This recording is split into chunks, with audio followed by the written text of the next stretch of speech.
Quick disclaimer, we are not investigative journalists. We simply read, watch, and listen to whatever we can to satisfy our curiosity while use this information to form our own personal opinions. Do not take this as investigative journalism. This is simply our own rabbit holes. Hello, friends, and get ready. We're going to talk about the docs, the crimes, and all the people involved. This is Crime and Chill.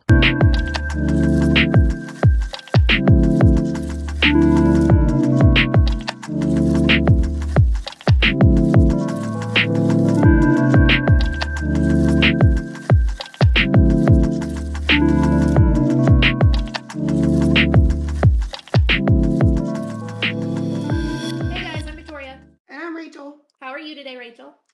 Not too bad. I've got good coffee. I had a good breakfast. I'm ready. Ready. I'm Christmasing, so I'm living my best life. My tree went up on November 1st. Y'all judge me all you want to. I don't care. I mean, Eli's been asking for like a week now. Your child is just keen in my spirit. We are the same. He gets me. He just likes decorating. He doesn't care what holiday it's for. He just likes them all. I mean, I just prefer Christmas. So, alrighty. Let's jump into crime news. You ready? I'm ready. All right. So our first crime news, we have two things to talk about today. Our first one comes out of England. I'm going to butcher this name, and I am very sorry, but Nerves Kamal was arrested later after she entered a police station with a knife. She did this in hopes of finding David Fuller, who was age 67. Okay? So, who's David Fuller? Well, why is he in the police station? David Fuller has been in an ongoing trial for the murders of Wendy Neal and Caroline Pierce back in 1987. Just recently, he finally entered a guilty plea for that. Well, wait, this trial been going on since 1987? No. Okay, I was going to say, just recently enters a guilty plea? No. Okay. But that's not the reason this mother was looking for him. During the course of this trial, David Fuller admitted to sexually abusing bodies in 2 different Kent morgues over 12 years. That's disgusting. How did he get to the morgue? He worked in the morgue. Oh, you probably should have led with that. Sorry. Her daughter was one of the bodies that he assaulted. How does she know that? The police were contacting the families. Right now, the last I saw, the number of bodies he assaulted is at least 99. Okay, let's stop right here. First of all, that's disgusting. Yeah. Second of all, why the hell were the police telling the families that their dead loved one was sexually assaulted after death? No one knew. I think they have to. Once they were made aware of it, I think legally they have to. That's just fucking sick. That's like, let's add salt into the wound of an already grieving person. Yeah. I think that's just what had to happen. They had to tell. But she went and she was going to kill him. But he wasn't even at that police station she went to. So really she just went in there with her kitchen knife and was gonna kill the fucker. And I'm like, okay. I mean, as you should. Carry on. Wrong police station, but... So why did they arrest her for it? She didn't do anything yet. Because she did go into a police station with a knife. You cannot do that. And it took 9 police officers to get a hold of her and handcuff her to stop her. So she wasn't arrested at the police station. She was arrested later. For a resisting arrest? I don't know if it was a resisting arrest. Intent with a deadly weapon?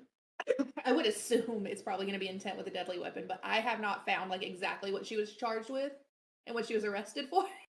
I just read that and I was like, holy fuck. You go, mama. You go. I mean, I think anybody would have reasonably reacted that way. I mean... I get it.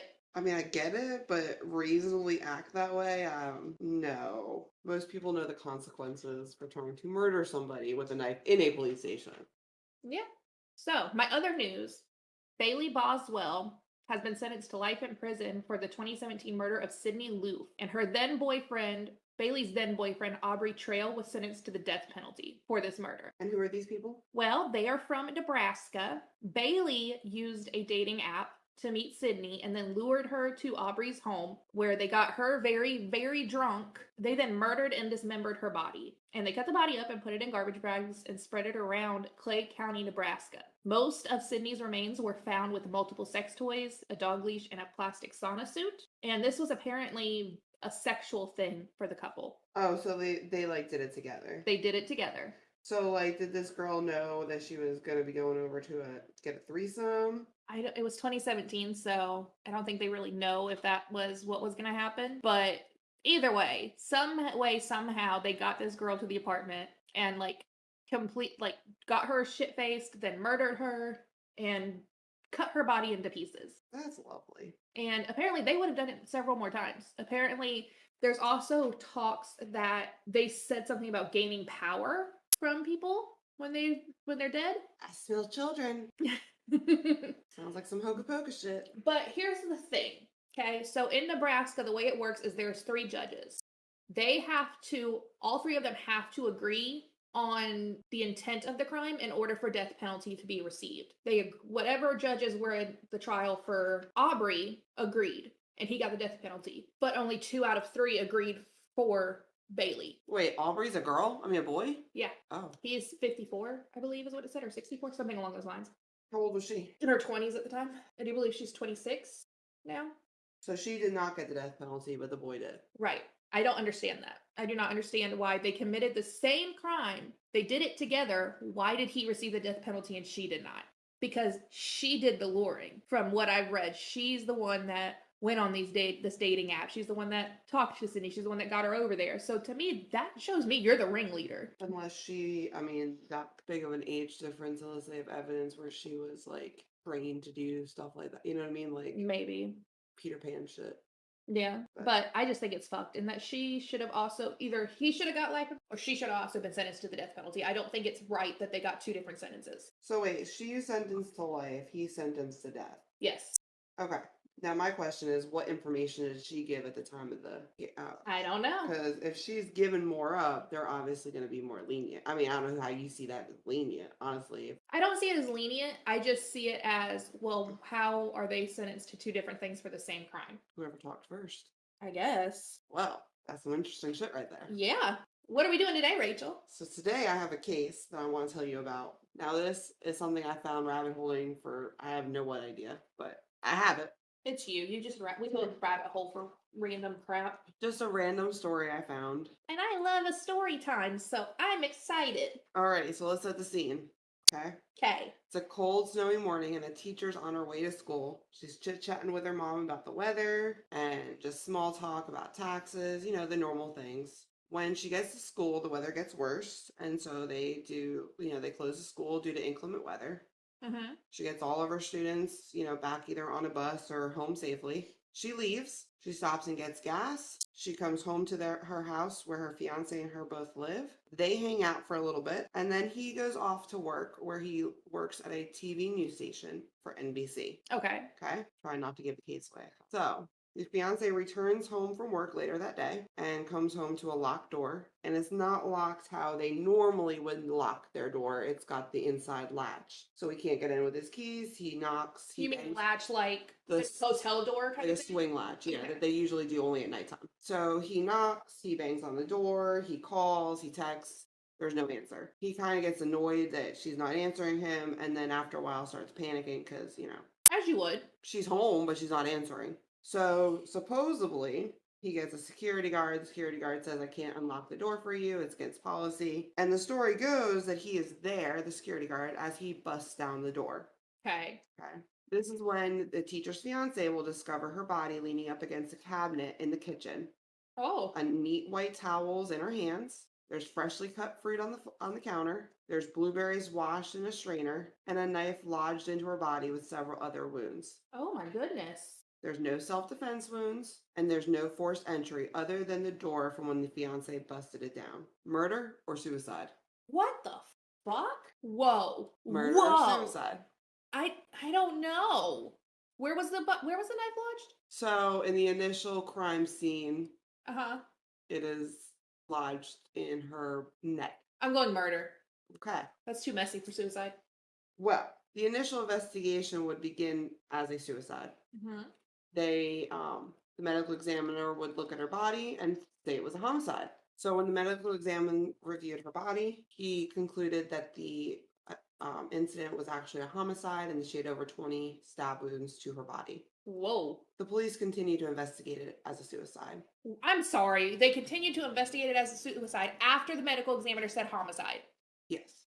Fucking dumbasses. Continue, okay? Alrighty, so this story is about Ellen Greenberg, and she was murdered or suicided in her home in Pennsylvania.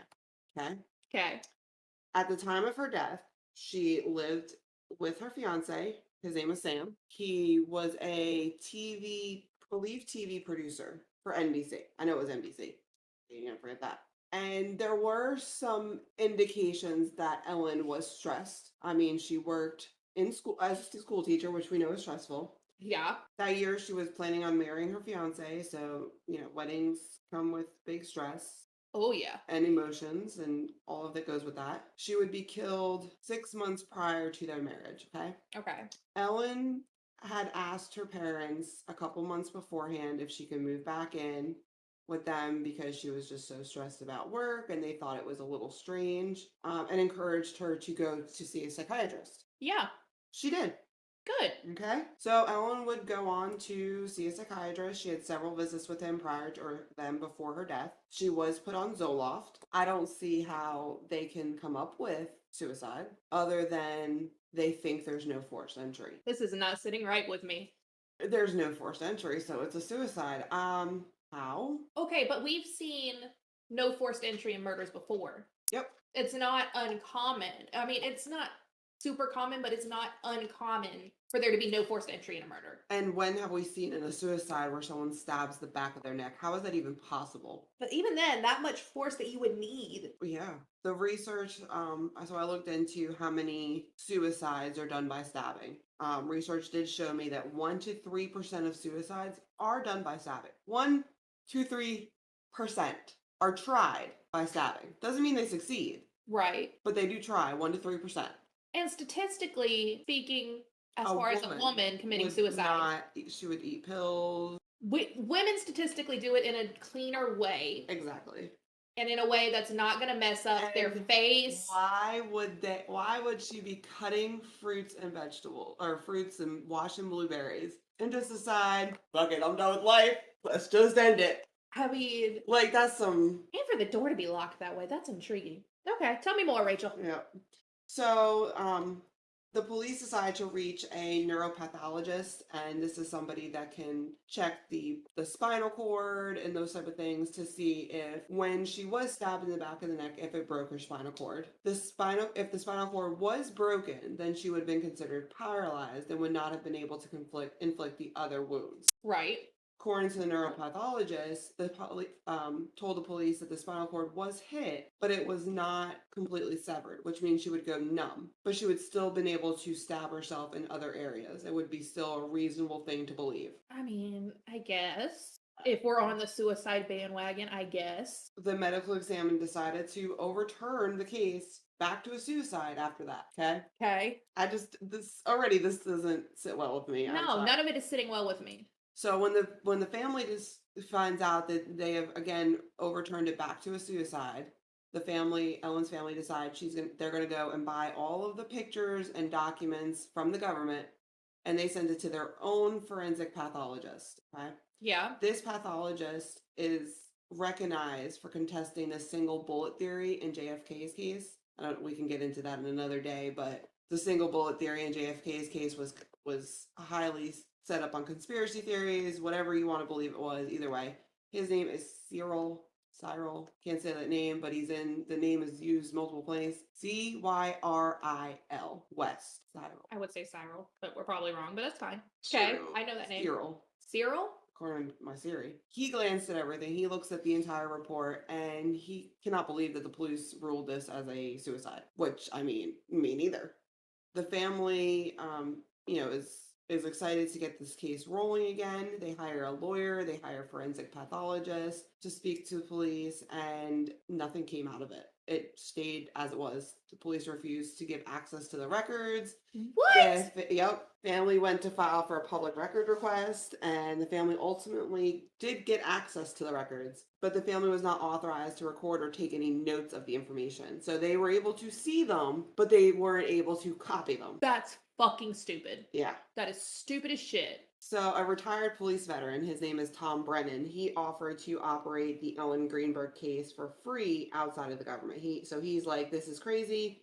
I want to look into this. He does it for free. Love him. Thank you, sir. Right? He looks over the files, and when he's done with them, someone does not have that. Just because they don't have any defensive wounds does not mean it was a suicide. Yeah. She could have been by surprise. She could have known the person that killed her. I mean, there are so many different things, and there's no evidence. Let's stay here. There is no evidence that that top latch was actually locked. Oh, we just have Beyonce saying it was. Yep. He also, the veteran police officer that was looking at this case, has seen other cases like this before, and he was told that if, learning from the future, it could have been a blitz attack. Yeah. The assault could have gone so quickly, obviously we just went over this, that they didn't see what was coming. A homicide prosecutor named Guy D. Andrea begged to see the whole case. Okay.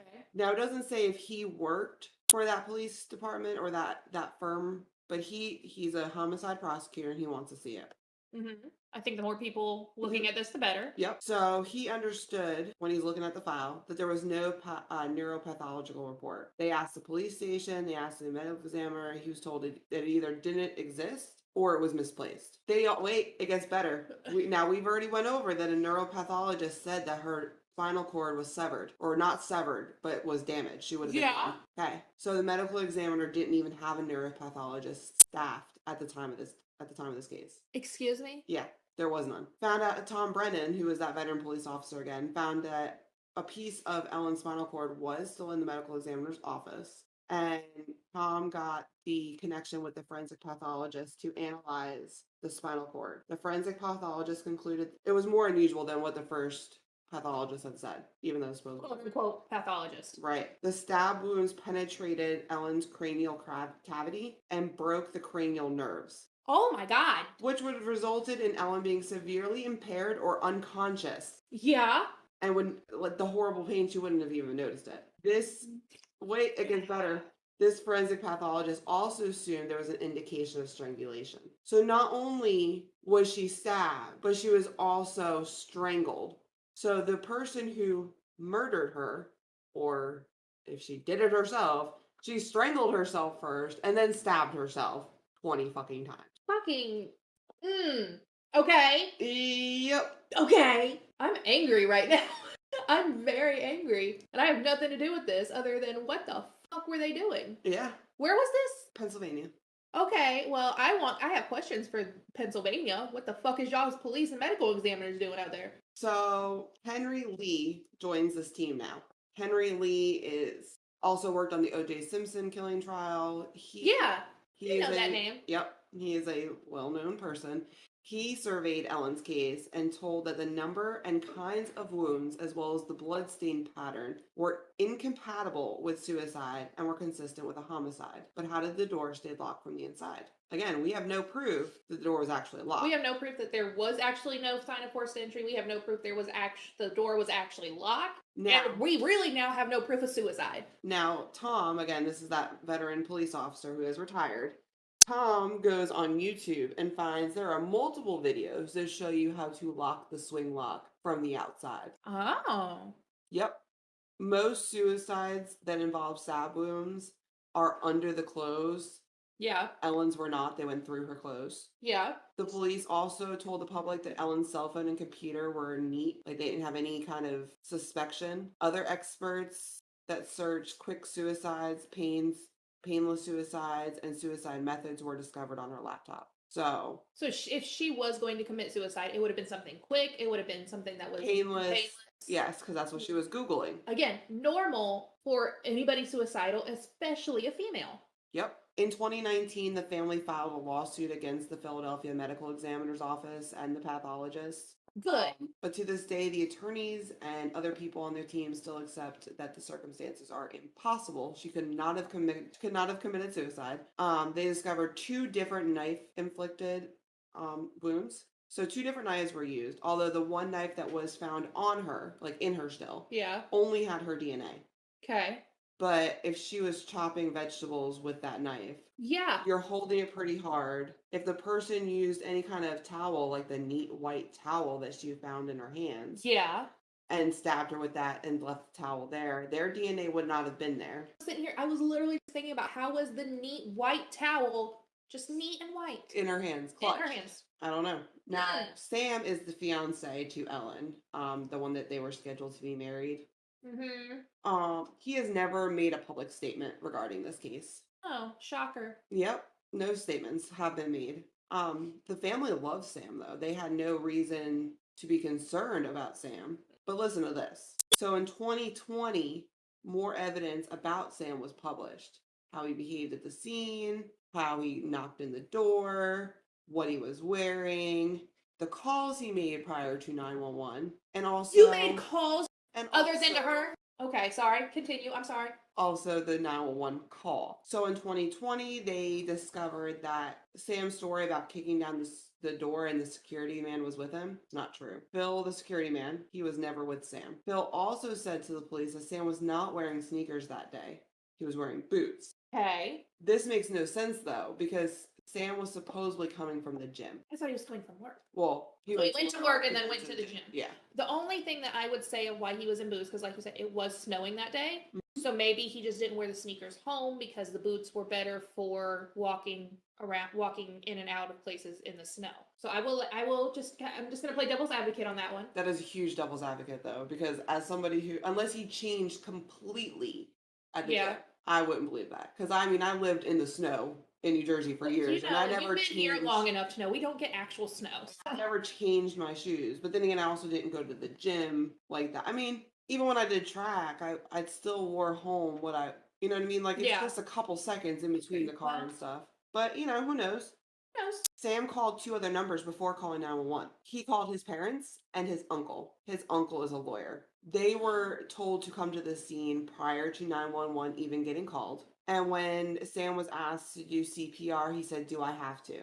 What? There was little to no blood at the crime scene. This begs the question, did someone attempt to clean it up? There was no luminol test conducted, so they had no idea. And recently it was declared to the public that the door was not actually kicked down. The door had little to no defect. The only damage was discovered at the lock, and one of the screws were missing. So yeah. So what I'm hearing is the police fucked up, and some way, somehow. Or did they not fuck up? Did they do this on purpose? Protect Sam. I didn't find any great detail of what Sam's connection was to that TV station, but when you work for a TV station, you work closely with police. Yeah. You know the police, and they know you. So depending on what his, I mean, if he's just a producer that never leaves the office, then no, he doesn't have much connection. No. But we've seen firsthand in South Carolina right now where living in a law family, you know a lot. So his uncle's a lawyer. He calls him the day before he calls 911. So they concluded that when he called his uncle, he was already at the apartment. Yes. See, I could understand if they They also have key fobs. I should have brought this up too. So it just didn't fit my narrative. Okay. But they also have key fobs to get into this apartment complex. And there were no strange key fobs used to get in, and his key fobs were matching the times that he stated. That the time he left and the time that he came home. So those were matching. But that doesn't mean that before he left. I mean, he would have left in the morning, and her body would have been there all day. There would have been, signs of a longer death, unless their heat wasn't on in the house and it's cold outside. It's going to cover her body. True. So 3 weeks ago, there was a story put out. 2 weeks ago, there was a story put out. This is actually still a very big... As it should be. These parents are still suing, and they are trying everything they can to get their life in order. Sam now lives in New York with his wife and 2 children and has never been arrested or charged with Ellen's death. Ellen's parents are still fighting justice for her daughter a decade later. Okay, This happened in 2001. Oh my God. And they are still, 3 weeks ago, there was new statements put out from the family in CBS, Philly, the New York Post, the Washington Post. This is a very big... I have so many thoughts right now. I know. So I'm going to start with my first thought of what you said about him not making a statement. I don't judge people for not making a statement. No, I don't think you should make a statement. Regardless of if you were involved or not, I do not think the public has any right to know what you're feeling and what you're going through. We talked about this with the Scott Peterson case. And everybody's going to have a different reaction. Mm-hmm. And not every reaction that you see in the public is something that you may find acceptable. Yeah. We talked about this with Scott Peterson. Yeah. That I don't care that he didn't make a statement. His "do I have to" CPR. Yes. No. Are you kidding me? That's not a "do I have to." His lying, or how did the police get the information that the security guard was supposedly with him, but then actually wasn't? So how are we saying there's no forced entry? And then the door showed little to no damage. But the key fob thing that you're saying matches these times. To me, that doesn't matter because the thing with key fobs is you very easily could piggyback on somebody. Yep. It's the same thing of how people get away with not paying for a parking garage because they piggyback. Yep. So that to me does not mean that he left that morning and Okay, didn't come back till that evening. Can we start the parking garage? Who the f paid to go to a parking garage and piggybacks out of somebody? I've seen plenty of people do it. I've had people do it to me. They've piggybacked on me. I wouldn't even think of that. They're $3, people. Pay for your fucking parking garage. Unless you're hiding And I something. always get nervous because I've gone to friends' apartments where you have to like have a code to get in, and they've given me said code to get in, and then somebody's come in right after me, and that always makes me nervous. Every fucking time. Because you piggybacked off of me putting in a code, and I'm terrified that you somehow weren't supposed to be in there. But yeah, so my thing is you could piggyback off of somebody's key fob. Somebody could have key fobbed the door. And if you lived in the apartment long enough, people knew you. Especially if it could have been somebody that was on your floor. They could have known you and been like, oh yeah, come on, man. Come on, Sam. That doesn't equal that he key fobbed in that because he could have key fobbed out. Not key fobbed out. And again, piggybacked off of somebody leaving. Or said, my key fob's not working right now. Can you let me out? Yeah. I'll take care of it later. I really got to go right now. And the fact that this was such a bloody scene, yet there's no blood on the towel she's holding. Yeah, you're not clutch a towel in front of you and it's going to be white and it has no blood. How are you clutching a towel when you supposedly just stabbed yourself all over the place? No fuck away. She did not strangle herself and then stab herself. 22 times? 20. 20 times. She did not strangle herself and then stab herself 20 fucking times. Yeah. And that towel is perfectly fucking clean. She's not sitting there washing her blueberries and chopping her vegetables and having a nice little time being a little homemaker and then boom, decide to kill herself. Especially with that search history. No. And how do we even know that was her search history? Right, we don't know either. That's the fucking problem with computers. That is the only issue I have with computers is somebody could grab my phone and search something. Well, they have to know your password to get into your phone. But like my computer, if I leave my computer up, my kids can Google whatever the fuck they want. Yeah, same. I mean, I'm fully aware that I am on a watch list. I know it because I'm a dumbass and I Googled something I shouldn't have. And because I didn't realize I was doing anything wrong. Well, I mean, the other day, Gina asked me if bodies decompose in space, and I Googled. Wait, do they? No. Oh. At first, I guessed. I was like, no, Gina, there's no oxygen. And she was like, what does that mean? I was like, your body, you need oxygen for for it to happen. So then I Googled it to see if I was right, and I'm right. Yeah, you need oxygen for the body to, it'll either freeze or burn depending on where in space they are. Oh, that's interesting. That's an interesting little fun fact. You know? But so, like, things like that, we're always Googling shit. I'll out myself because I don't care. I was curious about bombs. I'm not blowing anything up, nor do I plan to. So when that Christmas bomb in Nashville? Yeah. Where was it Nashville, right? Nashville, yeah. I Googled how they could have even done that. So this is why I bought a watch list, okay? It wasn't that I just Googled one thing and left it there. I Googled different types of bombs. What's the difference between certain types of bombs?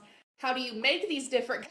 Because I was just curious. I was like, there's so many bombs out there. How do you, and then I was like, how do you identify after it's been detonated what kind of bomb it was? Or who made the bomb. Yeah, and who made the bomb. Like the way that they can trace bombs back by the materials that they were used. That's so interesting. That is. So I'm sure I'm on that list too because I've looked at it was just all in a row of like probably an hour and a half to 2 hours spent on one subject. And then my brain goes, well, what about this? So in the span of a night, I Googled like 4 or 5 different things about bombs and automatically. And then Clay realized what I was doing. He's like, don't Google that. I mean, I'm like, I'm not going to I'm like, they can look at the rest of my search history and see that I Googled how to play old DisneyChannel.com games. My question, okay. All right, so I have another question about this whole day prior to her death. Get back to Ellen here. Yeah, sorry. Why the fuck would you stop to get gas if you're going to commit suicide? Why do you use your car and need gas? That stuck out to me like the first thing. So if they're going to present her whole day and they say she stopped to get gas and it was in the early afternoon. Yeah. Why was... The only thing I could go with that is it wasn't planned at that point. You know, I've heard it, I've read it a million times of suicides, just they up and decided. You know, people that have committed have had suicide attempts that did not succeed. Thank God. If you are suicidal, suicide hotline, mental health help, please call them. And initial reports saying that he was going to work, which according to the alibi, it fit. But he also told police that he went to the gym around 4:45, and that was in their apartment complex. And he had to use a key fob in the gym. So he went to work, came back. The gym that he went to was in the apartment complex, and he had to key fob to get into the gym. And it was 45 minutes that he was in the gym and then went home. And that's There's no reason for him to be wearing boots then. Okay, I completely disregard my theory about the boots. If he was already in the apartment complex, he But didn't need how it. long was he really at work then? Because she went home, gets gas around 1:30, and they're there together. They hang out. He leaves.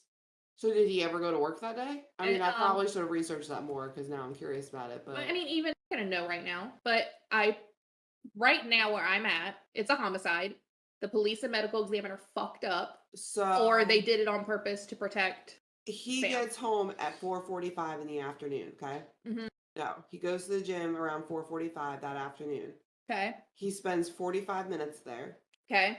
He comes back to the door, it's locked. He shouts, he screams, he knocks, he texts her 9 times and becomes agitated. And this is a couple of the texts. Hello, open the door, you better have an excuse. Those were all 3 separate texts out of the 9. Oh, Okay. Finally, he's accompanied by the building security guard. supposedly. And he forced his way into the apartment, breaking the lock. I would have been talking to neighbors. He calls 911 at 6:30. So 4:45 plus 45 minutes is what? 5:30? Yeah. So 5:30. He's there from 5:30 to 6:30 before a 911 call comes in. That's an hour. You spent an hour knocking on the door, hollering, getting agitated before you thought maybe something's wrong here. And if you were out there yelling out to her to come open the door, neighbors would have heard you. Now their evidence as to why there was no forced entry was that the snow was undisturbed and that there was only one way to access, or 2 ways to access this apartment, was through the front door and the back balcony door. Mm-hmm. But if it's okay, we're in South Carolina where I have been born and raised. We don't get actual snow, but wouldn't it, if it's continuously snowing, wouldn't it cover it back up and it would still look undisturbed, or no? I mean, that would have to be a blizzard. Oh, okay. Like, that would have to be a lot. So yeah, that would have to be a lot of snow Okay. in an hour if it really did happen in the hour that he went to the gym and came back. Right. The lack of defensive wounds is why. So there was no forced entry, according to them, other than the door where he said he knocked it in. Mm-hmm. There was no snow marks. There was no defensive wounds. How the hell did they conclude this to be a suicide, though? Yeah, no, nothing to me does this stick out to say suicide. And why did the original medical examiner say no, this was a homicide, and then change To suicide. to suicide? What happened? Because obviously, what was it? The forensic pathologist, is that what you said? Yes. He doesn't have one on staff, so who was this supposed original person that stated A that? neuropathologist. Or neuropathologist, sorry. But if he didn't have one on staff, who was this supposed person that said she would have gone numb, but she could have still done something? Who was this person? What is their name? They didn't have one. It was never listed because it didn't exist. The investigation, so after he did homicide, and they do go through the investigation and decides to switch it to suicide because her psychiatrist had prescribed her, and I'm sorry, it was Klonopin, not Zoloft. Klonopin It's not an antidepressant, For it's an anti-anxiety. for anxiety and It can be a sedative. for a sleep aid, and both of which list suicide ideations as possible. Now I know lots of people take Klonopin and they're not suicidal. I mean, Ambien, the most thing I've known from people on Ambien is they sleepwalk. And the fucked up dreams. Yeah, I've been on Ambien. It put me to sleep, but that was about it. I didn't like it. It made me feel a little weird. January 27th when the original investigation goes in. March 3rd is when they changed the death certificate to reflect suicide. Who knew who? Yup. I'm What gonna- did Uncle do? I'm not saying Sam is the murderer. I'm just saying, how do we know he's not? But also, he cannot be the murderer all day. But Why if he did she- called Uncle, Why didn't she leave a note either? I mean, it's not that uncommon for people not to leave notes, especially if you already knew they were struggling. But I mean, more often than not, there is some sort of suicide note. Why was there half-finished fruit salad on the counter? That's where I'm stuck on. You're not gonna sit there and be living your best life making a fucking fruit salad and then I'm fucking sorry, kill yourself. But I love fruit salad. Like, I'd be too. eating that salad way before I thought about committing suicide. I'd be like, suicide first. Eat this fruit salad because I just spent all this time doing this and it looks delicious. And why stab yourself through your own clothes? I don't get that either. Again, statistically, she is a female. Statistically, females do not commit suicide in a messy fashion, or that disturbs their looks. And why is this lawsuit still going on? This has been a decade. Yo, I'm angry for this family. I'm angry at the police because something's not fucking right. Something is not right. And like I said, I don't care about him not making a statement. I want to talk to his wife now. Like, ma'am, you know something. Come here. Because there ain't no way shit was going down and that shit went down and he's never talked about it. You know something. Now, okay, so is it just me or have you felt like you've watched something on this before? I feel like I've heard of it. That when you said her name, I'm like, why do I know that name? Sorry, we had to pause real quick for a work thing. Anyway, if this doesn't line up, I apologize. But anyway, yeah, so I don't know if Sam did it, but I understand him calling the lawyer uncle if he realized, like he got into the apartment and realized that. 911 first, lawyer second. 100%. But do I have to? I don't understand. No, because what are you worried about? They're telling you to perform CPR, which means that would explain away any DNA or fingerprints on her from you. Yeah, no. That does not leave you liable. So that makes no sense at all. But yes, I agree. It should have been 911 first and then lawyer second because yeah, it does kind of it's going to look like you did something. So yes, you should call and have a lawyer ready to go just in case they want to question you. I agree. So the whole security guard not being there even though he said he was. So the security guard said he was or Sam said he was? Sam said the security guard was with them. Okay. But then later the security guard said he wasn't. Right, and surveillance footage proved that he wasn't. So were we not checking surveillance footage from the beginning? Because that's going to tell you who the fuck went in and out of that apartment and what happened when. And that tells you when he actually fucking left and if he came back.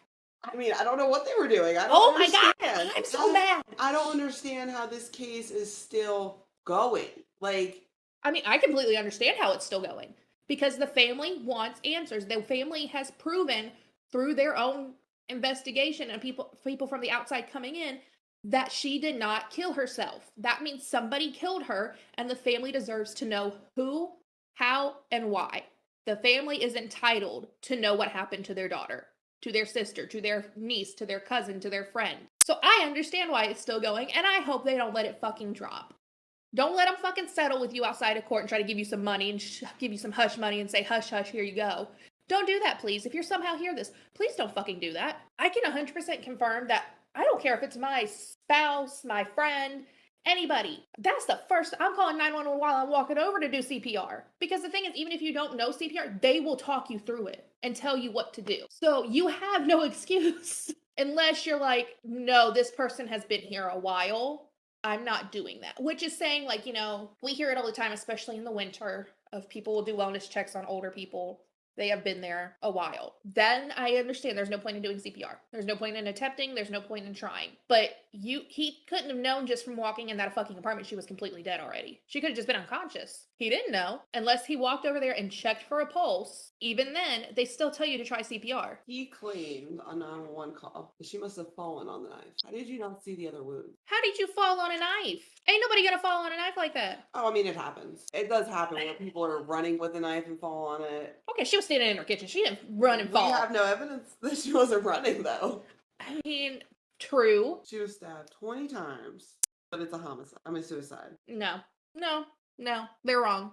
They fucked up. And they're still battling that they didn't. And there's a horrible, horrible picture that shows where every knife would have went into her. Oh, I want to see that. But, how did she stab herself in the back of the head? No way in hell. Guys, I'm looking at this picture that Rachel's talking about where it shows everything. No way in hell she did that to herself. No way in fucking hell. They've laid out 20 different knives. Obviously, they think it was 1 or 2 knives. Right. But there's a gash to her head. There's several gashes to the back of her neck. Severed to her stomach. Now, some of these are not deep. They were scratches, but... That still points that the knives made contact with her skin. And the gash in her head, which hit her cranial cavity. No.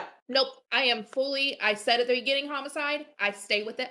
Homicide. She did not fucking commit suicide. Nope. She didn't slit her wrist. She didn't. And a week after starting to take her medications, she texts her mom and says that it's working and that she's happy again. But that also could have been going to therapy because medicine does not tend to work that quickly. Well, it was several weeks. Okay, if it was several weeks, then yes, because it usually, 2, 3, something like that? Yeah. I hate that. I hate that the family does not know what happened. 100% I think it's a homicide. I don't know if Sam did it or not. I can't say one way or the other. Based on his actions, it's sketchy, it's fishy, but I cannot say from what you have given me that he definitely did it. Oh, I can't say that he did it, but I can say that she didn't. Yeah, that's where I am at. I can tell you she didn't do it. She didn't do it to herself. Oh, fuck. This is just a lot to think about. Wasn't that Why do I know that name? Ellen Greenberg? And her fiance was Samuel. His is really close to hers, like Goldberg or something. So I want to make sure. I feel like I've watched something about this before. I know, but I'm wondering if it's. Ellen, I know there was something else about another person that worked for a news station that was a producer or something that along was in Texas too, though. I've heard a story about. It was a documentary. I think we both watched it together. I think that's what I'm thinking And of. it was in Texas, and they were both on the news. Yes, that's what I'm thinking of. Okay, that's it. That's why it's in my brain. Again, but I watched something like this on Oxygen or something. I just can't remember the name of the show, and I can't figure out the show. So that's why we didn't have a show for this one. But I was just reading that, and I don't even know where I found that. Probably some stupid Facebook group that I'm on about murder. Probably. We're in some great Facebook group, guys. This story popped up, murder or suicide, and I was like, well, if there's question, I need to find out. Yeah, I need to know. So definitely not suicide. Nope. I don't care what her level of anxiety was, what her level of depression was. Just the science doesn't. It's not possible to stab yourself in the back of the head with a knife and then continue to stab yourself. No. All over. Let alone strangle yourself at some point during this. At some point, to show strangulation as a possible indicator of death as well. Nope. So I'm going with homicide. Somebody killed her. Just don't know who. Sam's sketchy, but I'm not going to say he did it. I have no proof that he did, and I have no proof that he didn't. I don't have the reports. And sorry, guys, as much as we like doing this, we don't pay for reports because that's a lot of money and sometimes can take several months to come through. So if we want to talk about something, we're just going to do as much as we can find. That's why we say we're not investigative journalists. This is just for fun. Because like we've talked about this before, I think with like, again, the Scott Peterson case, we're going back there, that the discoveries can tend to be like $1 a page. Or more. Or Remember more. those creepy women that paid for all this story? I know. That's why it popped into my brain. Oh, I mean, again, obviously news statements and things of that nature are going to be one-sided. Yeah. Depending on which side of the story they want to lean on. But in this case, I just can't see where other evidence would prove suicide. Just because someone has anxiety and is stressed about life does not mean that there would be reason to believe that they're going to kill themselves. There were signs of manual strangulation, and to me, that's also something really sketchy. Sam told the authorities that he had found her like this. She was propped up, blah, blah, blah. If she fell on the knife, why was she propped up? Exactly. Unless she fell on the knife and moved. I mean, devil's advocate. You're not going to instantly die from one knife wound. No. You're going to be able to maneuver. Not to like 100% punch went to the heart, yeah. you know. But you're going to tell me homegirl fell on a knife and just sat there. There was a dried blood stain that was found running horizontally down her cheek from the nostril to her ear, leaving only 3 possibilities. Mm-hmm. Ellen stabbed herself to death and moved her own body. Someone else killed Ellen and moved her own body. That the bloodstream was able to defy all of its gravity. Those are the only 3 options. I go with option 2. I don't believe... I mean, I do understand she could have moved her body. Not at the point that they're saying. If there were not those other wounds. Yeah. If the stabbing... Let's not even talk about the cranial one at the moment, because that would have done enough fucking damage right there. You know, they're talking about at least numbness from the spinal cord. She's not moving herself. She's not. So let's just add more to who do we think did it. Oh, yes, please. In 2017, a new criminal investigative analysis shared that she had bruising all over her body in various stages, as well as fingernail marks and bruises on her neck, which was indicating the manual strangulation. So... if you guys do not understand what bruising in various stages means, she was being beat for a long period of time. Yeah, that means that there was different days. Most likely times. Most likely what that means, because we're not in that relationship, we don't know. It was an abusive situation, and Sam could have been beating her. We don't know that though, so I'm just saying like what that could possibly mean. Here's the kicker. God. I have more of them. Like I have God. I have it just layered because that's how layered this is. Okay. So remember when we said she searched? Yes. She did it. In February of 2021, it was revealed that she never made those Google searches. The only thing she had ever searched was Klonopin's effect on weight gain. Normal, 100% a normal thing to Google. Oh yeah. Anytime I go on a new medication, I look to see anything possibly could happen. I want to know. And anytime you search one thing, it's going to give what's known as phantom searches. What? So, like, when you search something, don't you ever notice, like, Google has other questions, like, yeah, phantom searches. So They're that's related. So is that what they're saying that came from? She had no indication of planning suicide. There was never talk of her committing suicide. She wasn't depressed. She had anxiety. Yeah. Wow. Oh God. I think in 2011 compared to 2021, knowing the difference in a search history, I mean, it's a lot easier to tell the difference now. Yeah. All right. So, do you have any more to add to that? Other than she was obviously in an abusive relationship but ended up dead. I agree. She was very obviously in an abusive relationship. I'm ready for final thoughts. All right, my final thoughts are this case was fucking insane. She 100% did not commit suicide. It is 100% a homicide. Sam looks sketchy as fuck. Obviously was abusive because she's not getting beat up at work. You know, I mean, granted, I understand. I walk into shit a lot. I'm covered in bruises constantly, guys. I'm clumsy as hell. But there's different,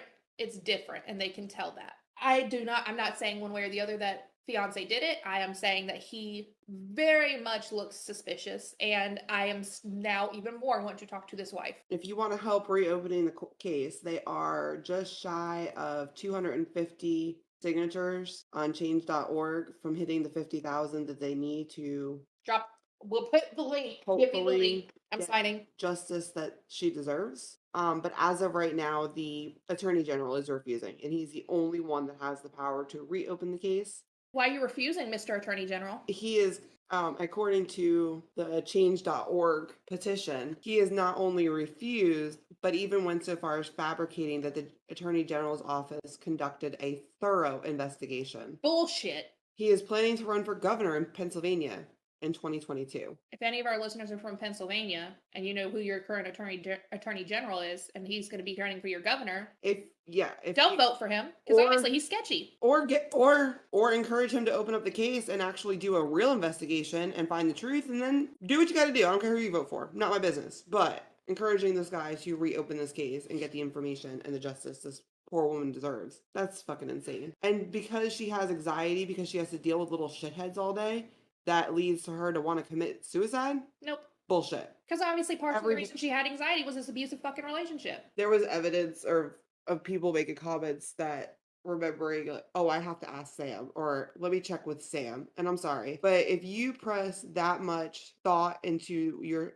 significant other that you can't do anything without saying something, I have a problem with that. I mean, I've had to explain to some people before, me saying, hey, let me check with Clay isn't him being controlling or abusive, it's called being considerate. But there is an extent of, I'm still going to do whatever the fuck I want, first of all. There's a time and a place. I mean, when it comes so far... Sometimes when we make plans, I'm like, you're like, hey, let me check with Travis. And I'm like, yeah, I got to check with Clay. Yeah, but that's like, we're checking to see if we have other plans because we're disorganized fucks. Yes. It's not like if I want to go do something, I got to go check to see if Travis is okay with that. And if anybody feels like you have to check to see if your significant other is okay with if you know you're not doing anything and you want to go do something, but you still have to ask permission, I'm sorry, I have a problem with that. Speaking from experience, that is called manipulation and controlling behavior that is going to lead to physical abuse. I guarantee it. I would put money on it. You should not be having to check with your significant other, your spouse, whatever, for every little thing. Again, we check with our spouses. We get that checking in and being like, hey, did we have plans? Because I made plans and I don't remember if we had plans.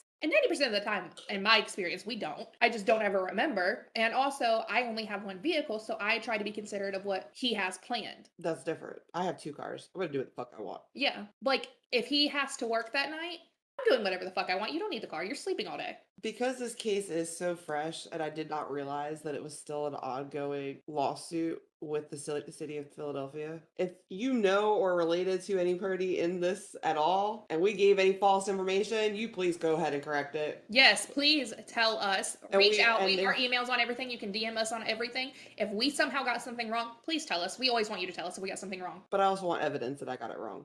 Yeah, we do. While especially we are not investigative, your name is Sam. While we are not investigative journalists, we do spend a good amount of time making sure we give out correct information. And usually if we're not positive it's correct information because we have pulled stuff for cases and there's several different things about the same thing, we say that.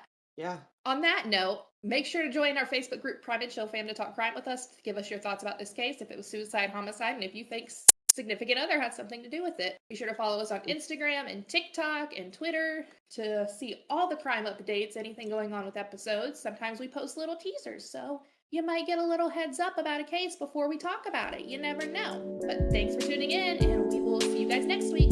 Bye!